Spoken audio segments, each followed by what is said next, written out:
So, guys, the Menendez brothers, Lyle and Erik Menendez. Good, guys, I grew up. I remember as a kid growing up. This was happening during the O.J. Simpson trial. I was young, but I remember these two. I remember their faces. They're all over. Like they're the talk of the town. Kel, am I? Nope, they are. They're everywhere. Netflix is the #1 Netflix documentary. It's shedding some light on what the story is. There's so many mixed responses. Some people are like, no, they're murderers. But then a lot of other people are going, no, guys, these guys were freaking abused, and the real story is coming out. So they are actually set to be reconsidered for parole after the Los Angeles District Attorney, George Gascon, recommended they be eligible for parole after 30-some years in prison for the 1989 murder of their parents. So I'll take you guys, for some of you guys that haven't been following, the saga begins when they killed their wealthy parents, Jose and Kitty Menendez, in their Beverly Hills home. At first, the murder seemed like an act of greed because, they started spending money, right, Kel? They were... For months, I think it was 7 months, they just spent money like crazy, and I think it was like around $700,000 that they spent. Because that's insurance money. Oh, yeah. So that's all money. They got all the money from their parents because they couldn't find a will. Then they found a will, but yeah, they got rich and they used it. Hey, well, I mean, at the end of the day, I don't know if you guys have ever dealt with this. Have you ever gotten like bad news and it's like, hey, your great uncle's dead, and you're like, oh God, like he left you $1 million. You're like, what? Like, it's horrible news found out by good news. You know what I mean? Like followed by the good news. And that's why I always tell people, it's always weird when you have somebody that's like a grandfather that's like, you know what, you're my main beneficiary. You're gonna get all the money, and you're like, kind of in your head, you're like, some people might be like, I want that son of a bitch to die. Well, my grandfather told me, then he was like, you're the beneficiary of all my money. The next day, I was like, we're going skydiving. And he was like, why? I go, shut up, it's fun. And he give you a rush, Grandpa. Well, Kelly's face is like, what the? My parents sometimes will be like, you should talk to your grandparents more. You don't know how long they're going to be around. And I fully agree. Call your grandma, tell her hi. It's a great relationship to have if you have one with your grandmother. But it's like, does grandma know that's how you're getting me to call? Like, guilt tripping that they might not be around for much longer? Yeah. I just stopped by to pick out some stuff I like before you pick that's the so bucket. messed up. Hey, Nan, yeah, what? I think grandparents get too much credit. Why? Like, you need to actually like them. Like, usually you get guilt tripped to go see them or call them, Yeah. whatever. Like, you can be a piece of shit and a grandparent at the same time. I think so. I got 2 of them. You got 2 of them.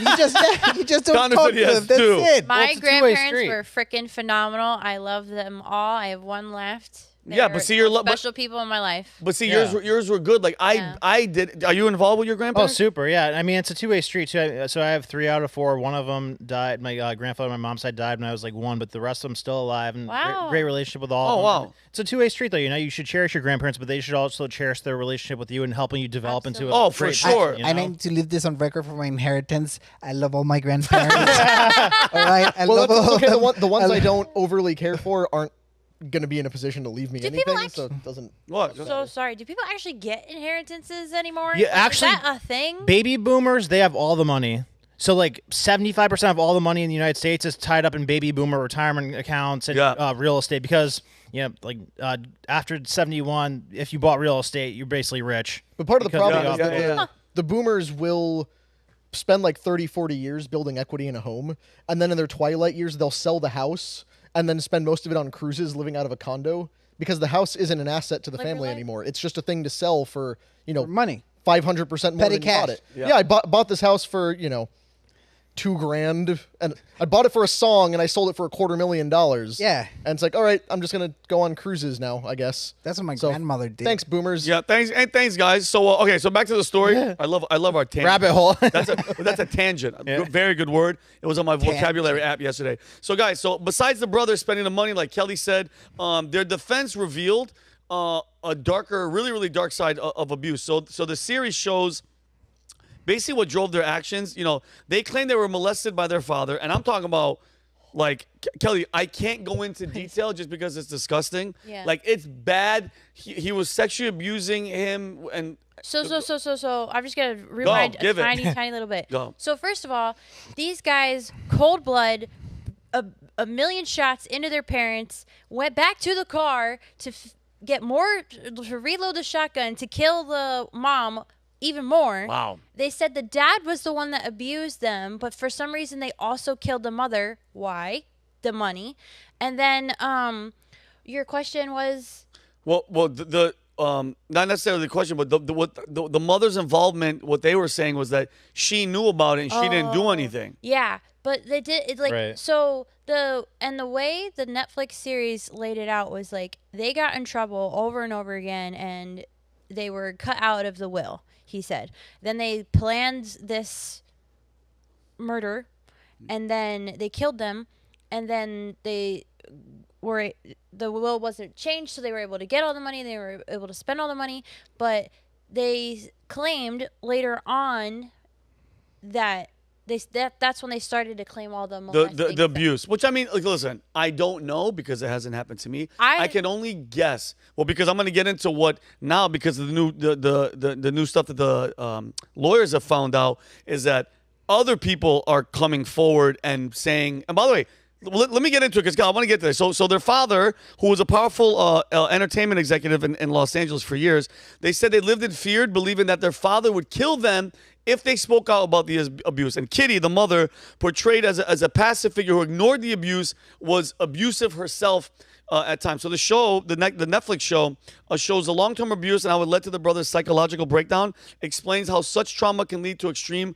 emotional reactions, often erupting into violence, as seen in this case. So their fear combined with their parents' control created a storm of emotions that resulted in the motive. So now, prosecutors have, and I'll come to you, Kelly. Prosecutors have painted them spoiled and calculating, pointing out their spending spree like I talked about. But with the emotional testimony, the first trial ended in a hung jury.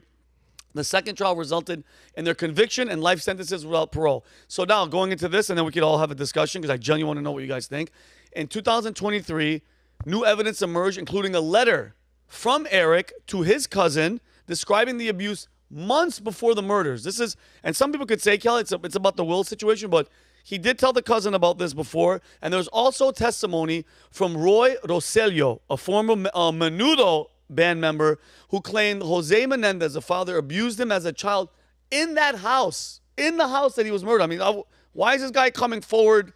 You know, that's pretty freaking damn. Because could it have anything to do with a Netflix documentary? That's what I'm saying. But saying that you were molested, guys, I don't know. Like, I could see somebody going, "Hey, just to get some clout," but hi, I was molested by this father to get on a special. I don't know. Why do women come out of the woodwork 30 years after Donald Trump groped them outside a fashion show because they're getting paid for it? How old were they when they committed the murders? The brothers? Yes. Do you know? They're adults. They're young adults. They were in over college. 18, right? Yeah, they were in their Yes. 20s. Oh, they were in their 20s. And look at them. They're men, right? Yeah. Yes, their dad is an adult as well, but the fictional retelling of this on Netflix, Monsters, they're men and they were still being abused. And apparently the older brother abused the younger brother at one point also. I don't not believe that the dad might have abused them when they were younger, and I don't not believe that the brother might have done it to the other brother because of like confusion. Like, I get that part. A lot of people are angry about the portrayal on Netflix, saying like they hypersexualize this relationship between the brothers. But even if that did happen, they're adults now. You're telling me you can't push off another man, like, and that he's still sexually abusing you, and that you're that scared that you're not telling him no and forcing that to happen. To me, when I watched that series, it made me feel like this was a story that they took like a little thing that might have happened, which again is so freaking wrong. It's horrible. It should never happen to anybody. But they took that and they used that one little kernel, that idea, oh, let me make this into a whole thing about why this all happened, and let me fill in all the rest of my story points because it's all because of this, and it's all my dad's fault, and now it's my mom's fault, and it takes blame away from them for everything. And because of that fictional retelling that they started telling during their trial, the fictional retelling for the Netflix thing, everybody's now starting to sympathize with people who murdered their parents in cold blood, murdered the mom that didn't do anything to them, allegedly, and went back to, and it wasn't like a humane killing either. It was like with shotguns and they didn't even try to. I mean, they didn't. And I'll come to you guys too. I mean, and again, nobody knows unless. You were in a you room. guys here or the people at home, if you were ever sexually abused at the level that was described in this documentary from their mouths, from what these boys, these men. It's not a documentary. It's a fictional retelling. It's a fictional- Monsters is like fictional retelling, but I'm saying that I've seen documentaries of them telling their story, Yeah. and it is, if it's true, I wouldn't know how to handle it, being molested, but being basically the R word from your dad, your mom knowing and not doing anything. I don't know what that does. I know what war does. I know what, soldiers that have seen, heads blowing up and their friends, and they get PTSD. I wouldn't know what, as a child, being sexually molested or the level of what we're hearing about the father, what it does to hear, because I've never been there. If to me, if something was happening like that, I know people I don't know how you would respond, but I would want to kill my father. Imagine, in war, it's like people that are your enemy that are hurting you, right? Or the things that you see. Like, there's the slightest bit of more detachment from it. When it's your own family that's hurting you like that, emotionally, physically, like you said, I cannot imagine what that feels like. Yeah. Because that's somebody that you're supposed to love and trust and that everybody says you're safe with, and you're literally not. These two boys have to be broken. Oh, hardcore. And by the way, I'm not condoning the death thing. I just can't. I don't know what I would do. Connor, what were you going to say? They just so happened to break right after they got cut out of the will. Like, okay, you said if that happened, you'd want to kill the abuser. And of course, that happens very often. Mm-hmm. But you don't wait until you're an adult man and then you get cut off from the family finances before you start to then have an emotional breakdown over the trauma you suffered. But what if that? But here's the thing. I'm going to push back. What if that is the thing? What if you're like, wait a minute, I've been getting molested and done all this stuff, and you're not going to give me the money? Guess what? Something might have clicked. And again, guys, we're all speculating, and I want this dialogue. I want to know what you have to say too. But who knows what it is? I don't even know if they've taken a lie detector test. I would have asked. I know it's not admissible in court, but I would be like, hey, listen, I'm going to take a lie detector test. I'm going to show you what's going on. This is the truth. And for the Roy guy to come out all these years later as well. And again, guys, we always assume that the abuser should have done this. I'm sorry, the abused should have done this. They should have said this then. Just look at the Nickelodeon thing. Those kids, they've been quiet for all this time because, guys, when you've been molested, it's not a cool thing to, especially as a man. These are men. You know what it does to you as a man to be like, yo, this other man, Kelly, my father. And by the way, I'm not going to go into detail what they said. You guys do Google it and chat GBT for yourself. It's disgusting what he would do. If it's true, it was disgusting. It was sick. Yeah, go ahead, and then I'll go to you. Roberto, go ahead, and I'll go to you. This is so difficult. First of all, Netflix has a history of lying. That's lying. what they said. There's a photo, I think, of what they said about Ryan Murphy. You remember Making a Murderer? It was how that was whole just thing was just a lie. And spinning. It affected real people, like the level of lies that they had. Second thing, what you said, Vinny. Like, we don't know. Like, we weren't there. Mm-hmm. And at the same time, I'm not condoning neither the murder nor the abuse. Yes. But the things that someone will say to get out of, because they had a life sentence with no parole. The things that you will be, not even the special or the Netflix thing. Yeah. It's just to get out there. Imagine. I mean, they were men, but very young. Like, I think 21, they got in. They were young, yeah.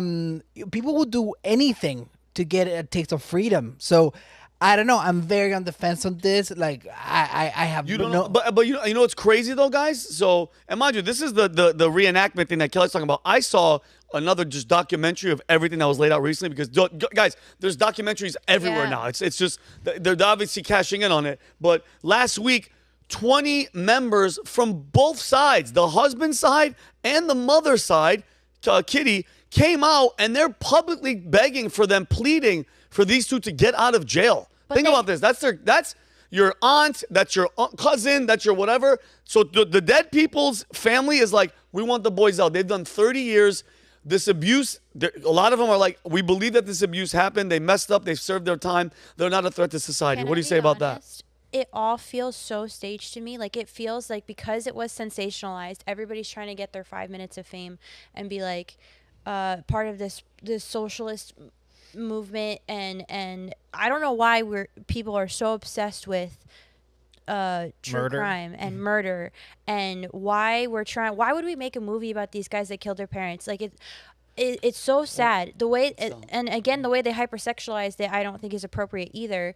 Like people, if it was to educate people about what happens when molestation happens in families and how we could prevent it in the future, that would be something worthwhile. What value do we get out of this other than watching like a train wreck happen and that like sick why do we have to watch this? Yeah. Well, you know, It's the first thing I think of it sensationalism is that there's an immense amount of control with telling people what they like. And like, you know, Steve Jobs said, people don't know what they want until you tell them what they want. So I think that the media has immense control in pushing people to like certain things and want to watch certain things. And I think Netflix could even potentially say that something's #1 trending, and that makes more people watch it because like the narrative that's #1.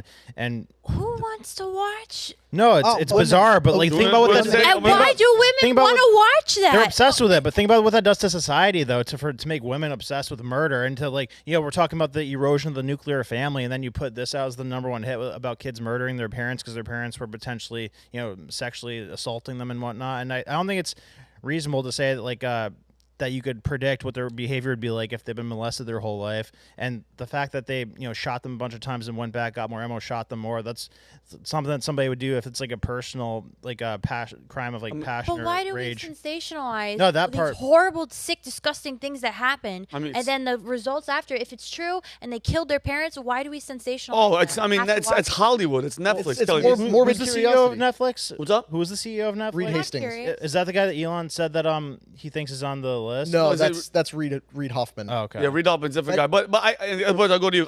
Well, Kelly, to answer your question, sex sells, murder sells, killing, bro. Why? One of the best. Like what's the #1 podcast? It's all the murder, death, mystery. Okay, People true- love that stuff. True crime. True crime is different. If there's like a mystery aspect where you're trying to solve the murder, that I get. But like a story, you know what happened. Why? But do you really? But Yeah, I'm but saying- they Question: What on- made you watch it? Like, if you're asking the question about society, what made you watch I'm it? so freaking glad you asked that. I was getting my nails done, and I love her. She is listen, the best. listen. Umberto's actually really funny. She is the best. I will never go to anybody else but her. But I'm sitting in the salon and it's on the TV and she takes a long freaking. I'm not kidding. I was there for 4 hours. So what's So up? Kelly I'm was forced. stuck. I can't do anything. I can't text on my phone. And so I'm forced to watch Monsters on Netflix. And I'm reading the subtitles and I'm watching it and I'm like, oh, and I can't look away. And I guess, yes, I'm a little curious to know like the truth. Were they molested? Well, And I understand like the emotional journey that Ryan Murphy was trying to take us all on. Like I could get that part a little bit, but I just felt sick the whole time. Like it's so sad, it's so disgusting. Whatever happened, because I don't know what happened. I don't want to necessarily judge them because I haven't seen all the facts. I haven't seen the actual trial. Who knows what I know? Yeah. But You talked about mysteries with It was like the true crime Clockwork drama. Orange. It was. Yeah, like the mystery aspect, you know, cold cases and unsolved murders. That used to be like a very popular thing. Remember the old TV show, like Cold Case Files and stuff like that. Unsolved mysteries that people wanted to know about. And then eventually the true crime drama started running out of new content.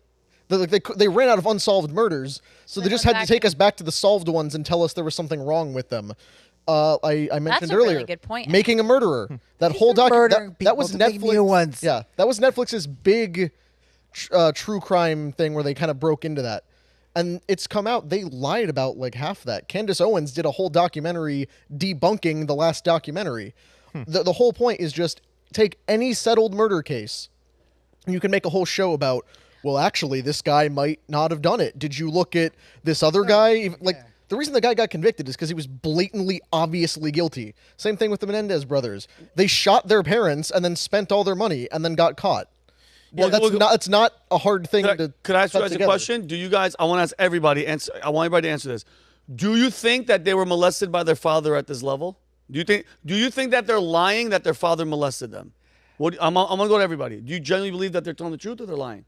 I'm split. If you had to guess, I'm 60% yes. okay. Because after the documentary, I went back and started reading the cases, how many times they've been on parole, how many times they'd be retrialed. Yeah. And they come up with new things every time. It's really hard. I don't know. I give them the benefit of the doubt. I give them the benefit of the doubt too. Yeah, I know very little about this. Didn't watch the documentary, but I'd say yes, they probably were because you know the way that they did it. Okay, so do you think it's justified? And let's just say if it's true. Let's just say, okay, it's true, Umberto. And he did what he did. The mother was that she knew and all that stuff, and they did it.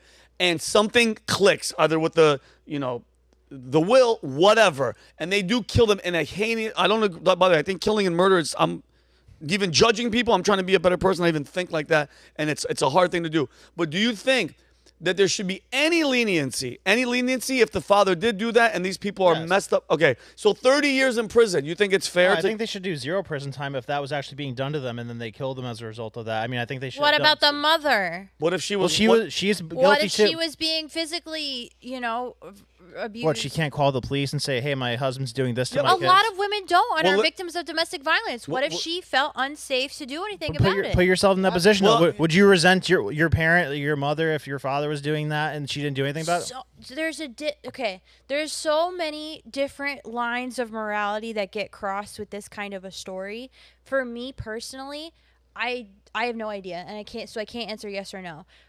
Hurt people. So I think something did happen to them, but I don't want to understand why they did it. I don't want to understand what makes any person want to kill somebody. That's not in my, maybe it's because I'm a girl. It's not in my nature. It's not something I think that should be shared and accepted. I think that maybe criminal investigator people need to the BAU need to understand behaviors so that we can find ways to stop it. But basically just treat each other with kindness, love each other better, be more open to talking about it. Men especially, if you guys shared your feelings more like females do, maybe less things would happen to you. Connor's shaking his head. Go ahead. On the men sharing their feelings front, that's not. We have a little too much of that. That's not how men work. Look work. what these two men did. So we're going to say it's acceptable there is for a them line to kill between their parents? if you're a man, you have to share every feeling you have and have I didn't say every have a public feeling. therapy I said session share over what's everything happening you feel, and then shotgun your parents to death over things that may or may not have happened. I didn't say every feeling. I don't know enough about the case to say whether they were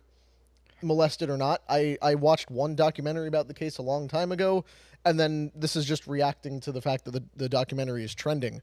But I am certainly convinced that wasn't the primary factor in why they did it. Look, it was definitely agreed. You believe so you believe that them being I think it was Eric, or was it Lyle? I think it was Eric that was getting it the most. I get them confused. Yeah, whatever. Honestly. Whichever one was getting it the worst. And by the way, do you think that they're not stupid kids? These kids were bright kids. That they were going to get away with it. I mean, calling the cops and going, my mom and dad were killed. It just sounded like psychotic.